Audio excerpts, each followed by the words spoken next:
zdi, da je tam niso organizirana, ne, da je predstava, je celota bolj ali manj, seveda, dosti predstava je zelo odprtih form. Seveda, hkrati se pa zavedam, da je to tudi posledica nekih objektivnih okoliščin, v katerih se nahaja pa sodobni slovenski ples, pa potem ne bi tako, jaz upam, da boste uživali tako, kot smo mi, vsake predstava, ki smo jih veseli. Hvala.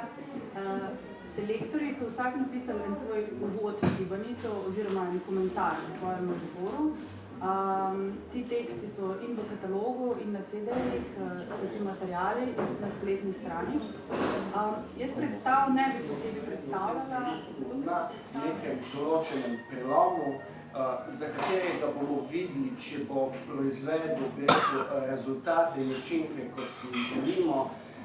Nekako obeta se slovenska plesna institucija oziroma institucionalizacija slovenskega sodobnega plesa, kot je, rekel, se država zavezala v svojem nacionalnem kulturnem programu, zadnjem.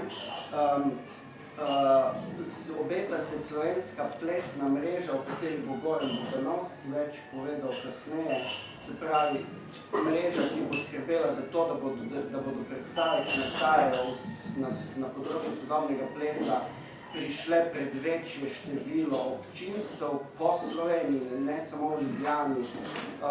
Pripravlja se digitalni arhiv gradiv z področja sodobnega plesa v Španskih Borcih.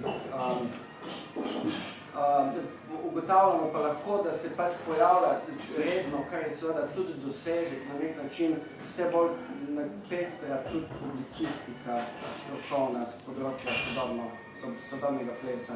Letošnji, se pravi, ob programu in selekciji,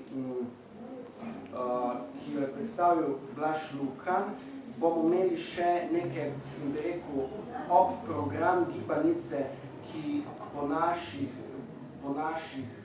načrtih bi naj skrbela za večjo vidnost in prepoznavnost sodobnega plesa v Sloveniji.